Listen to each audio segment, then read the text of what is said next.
నమస్తే అందరికీ. Welcome to Siddhu and moms channel. గుమగుమలాడే మంచి సువాసనతో కందిగుండ తయారీ విధానం చూద్దాం. ఈ కందిగుండకి ఈ గ్లాస్తో 4 గ్లాసులు కందిపప్పు తీసుకున్నానండి.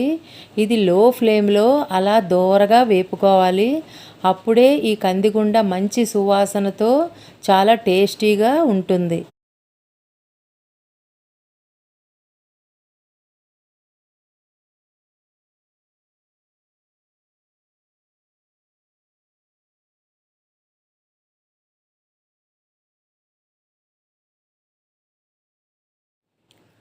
ఈ కందిగుండకి రుచల్లా ఈ వేపులోనే ఉంది.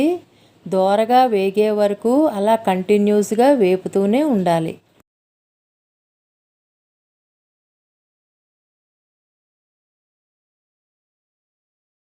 కందిగుండ వేపు గనక కరెక్ట్గా ఉంటే కందిగుండ డబ్బా మూత తీయగానే వంటిల్లు హాలు అంతా సువాసనతో నిండిపోతుందండి. అంత బాగుంటుంది.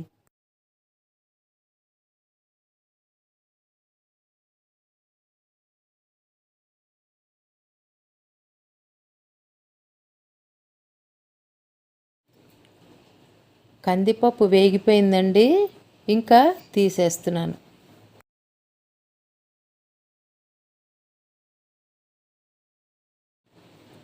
ఇప్పుడు శనగపప్పు వేపుకోవాలి.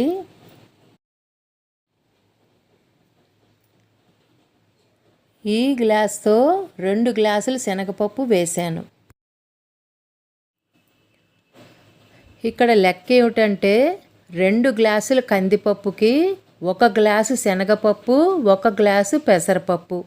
నేను 4 గ్లాసులు కందిపప్పు తీసుకున్నాను కాబట్టి 2 గ్లాసులు శనగపప్పు, 2 గ్లాసులు పెసరపప్పు వేస్తున్నాను.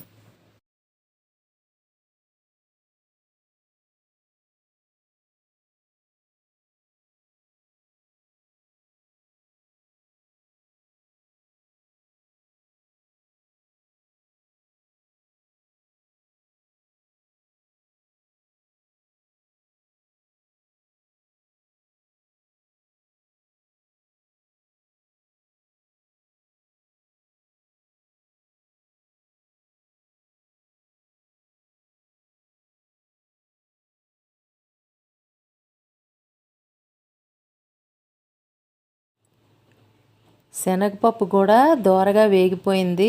ఇంకా తీసేస్తున్నాను. ఇప్పుడు పెసరపప్పు వేస్తున్నాను.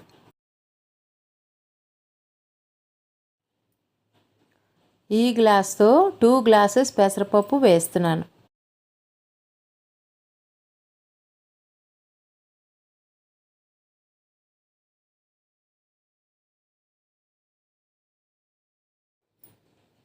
అన్ని పప్పులు అలాగే దోరగా వేపుకోవాలి. ఎప్పుడైనా ఏ ఐటమ్స్ లేనప్పుడు ఈ కందిగుండ గొప్ప ఆదరవు. అది నూనెతోని తినచ్చు, నెయ్యితోని తినచ్చు. కొంతమంది ఉల్లిపాయలతో కూడా నంచుకుని తింటారు. చాలా బాగుంటుంది.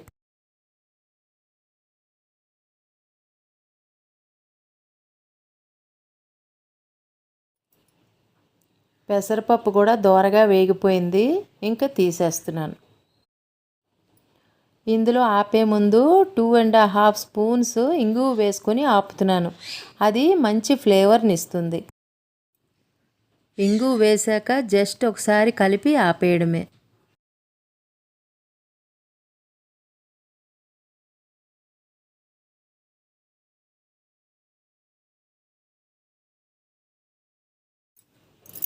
ఒక స్పూన్ జీలకర్ర పచ్చిది ఆ వేపిన పప్పుల మీద వేసుకోవాలి.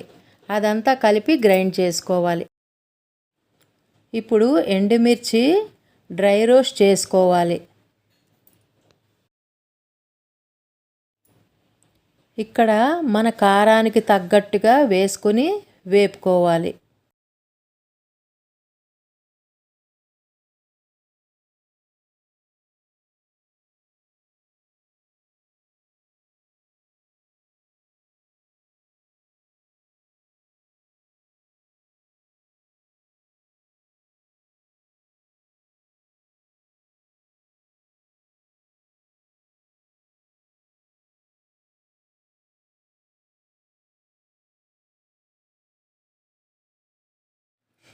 ఎండుమిర్చి వేగిపోయండి, ఆపేస్తున్నాను. ఇప్పుడు సాల్ట్ కూడా డ్రై రోస్ట్ చేసుకుంటున్నాం. ఇలా అన్నీ వేపి వేసుకోవడం వల్ల తేమ అనేది ఉండకుండా ఉంటే ఎక్కువ కాలం నిలవ ఉంటుంది, పాడవదు.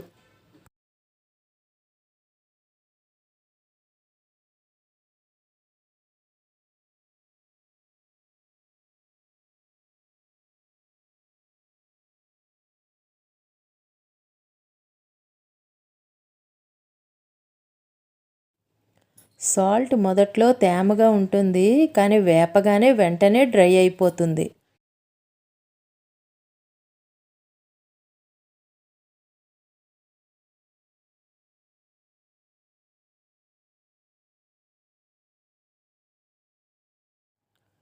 ఈ వేపిన పప్పులు చల్లారాక గ్రైండ్ చేసుకోవాలి.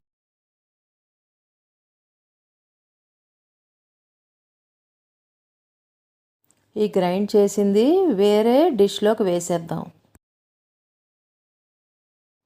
మళ్ళీ మరొక వాయి గ్రైండ్ చేసుకోవాలి.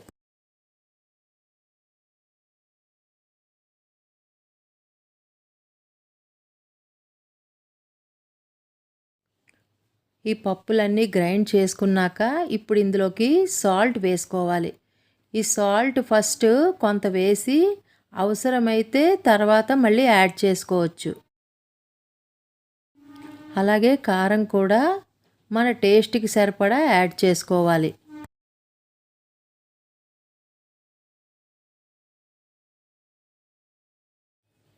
అంతా బాగా కలుపుకొని సాల్ట్ కానీ కారం కానీ అవసరమైతే యాడ్ చేసుకోవాలి.